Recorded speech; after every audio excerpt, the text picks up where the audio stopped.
भारत एक ऐसा देश है जिसने अपने सीने पर आतंक के कई खंजर खाए हैं, जो हमेशा आतंक के कहर को झेलता रहा। कभी जम्मू कश्मीर, कभी दिल्ली, कभी बिहार तो कभी मुंबई। इन कायराना हमलों से जैसे ही देश उबरने की कोशिश करता, फिर एक बर्बर आतंकी घटना देश में दहशत पैदा करती। जिहाद और जन्नत के नाम पर कत्लेआम मचाने वाले आतंकी संगठन बदस्तूर यूं ही अपनी इन कायराना हरकतों को जारी रखे हुए हैं। आलम यह है कि एक हमले के बाद मन में खौफ पैदा हो जाता है, डर लगता है कि घर से निकला हमारा कोई अपना सुरक्षित तो है ना। आखिर क्यों अपने ही देश में एक नागरिक को बेखौफ रहने का हक नहीं है? क्यों हर पल डर रहता है किसी अनहोनी घटना का? 5 दिसंबर 2014, उरी, सौरा, शोपियां और पुलवामा, कुल 21 लोगों की मौत। हमला देश के लोकतंत्र पर। यह घटना विधानसभा चुनाव के दौरान की है, जब रियासत में 2 चरणों के मतदान हो चुके थे। जनता ने बम्पर वोटिंग की और देश के लोकतंत्र पर अपना ठप्पा लगा दिया। लेकिन यह बात शायद आतंकियों के गले नहीं उतरी। इसी ओछी सोच का परिचय देते हुए कायरों ने तीसरे चरण की वोटिंग को प्रभावित करने के लिए आतंकी हमला कर दिया और 5 दिसंबर को एक साथ 5 हमलों को अंजाम दिया। उरी सेक्टर का मोहरा कैंप, समय सुबह 3:10। आतंकियों ने पौ फटने से पहले ही 31 फील्ड रेजिमेंट के कैंप पर हमला बोल दिया। सेना के एक लेफ्टिनेंट कर्नल सहित 12 जवानों को अपनी शहादत देनी पड़ी। बदले में सभी 6 आतंकियों को मार गिराया गया। श्रीनगर का सौरा इलाका।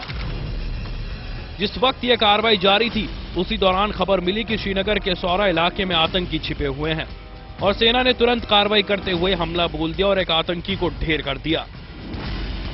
शोपियां और पुलवामा। इस मुठभेड़ के दौरान ही आतंकियों ने शोपियां के एक पुलिस थाने पर ग्रेनेड से हमला बोल दिया। इस हमले में 7 लोग जख्मी हुए, जिसके तुरंत बाद पुलवामा के बस स्टैंड पर भी ग्रेनेड से हमला किया गया। कुल मिलाकर देखा जाए तो 5 दिसंबर को 4 हमलों में कुल 21 जानें गई। तो वहीं राज्य में साल 2014 में आतंकी घटनाओं में मरने वालों की तादाद 181 हो गई। असम ने भी झेला आतंक का दंश। बोडो उग्रवादियों ने दिखाई बर्बरता। अंधाधुंध फायरिंग में 80 लोगों की मौत। महिलाओं और बच्चों को भी नहीं बख्शा। सिर्फ जम्मू कश्मीर ही ऐसा राज्य नहीं था जिसे आतंकी घटना का सामना करना पड़ा। साल जाते जाते आतंकियों ने असम को भी झकझोर कर रख दिया। बोडो उग्रवादियों ने कोकराझाड़ और सोनितपुर में अंधाधुंध फायरिंग की और 80 गरीब आदिवासियों को मौत की नींद सुला दिया। और ये कोई पहला मामला नहीं है। एनडीएफबी ने अपने गठन से लेकर अभी तक सैकड़ों मासूमों को मौत के घाट उतारा है। लंबे समय से चल रही है अलग राज्य की मांग। 1986 से लेकर 2014 तक कई मासूमों की हत्या। सरकार पर दबाव बनाने की कोशिश। एनडीएफबी का गठन साल 1986 में हुआ। इसका मुख्य उद्देश्य था एक स्वतंत्र बोडो राज्य की स्थापना। लेकिन ये मांग इतनी हिंसक होगी, इसका अंदाजा शायद किसी को नहीं था। साल 2006 में सरकार के साथ हुए समझौते में एनडीएफबी ने हथियार डालने पर सहमति जताई, लेकिन ये विराम ज्यादा समय तक नहीं चला और इस संगठन ने अपनी बर्बरता कायम रखी। 2014 में आतंक का वार बस जम्मू कश्मीर और असम नहीं, बल्कि हाईटेक सिटी बैंगलोर ने भी झेला। आमतौर पर महानगरों को सुरक्षा के लिहाज से अच्छा माना जाता है कि कम से कम महानगरों में सचेत सुरक्षा तंत्र के चलते जनता इन हमलों से महफूज है। पर साल खत्म होते होते बेंगलुरु में यह दावा भी झूठा साबित हुआ।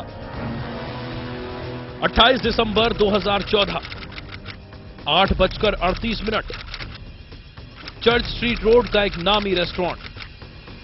जोरदार धमाके से दहला बेंगलुरु।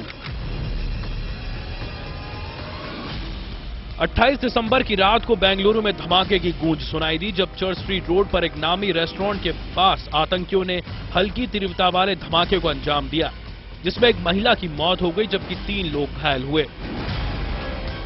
शुरुआती जांच में इसे एक आतंकी घटना करार दिया गया है, जिसमें आईईडी का इस्तेमाल किया गया।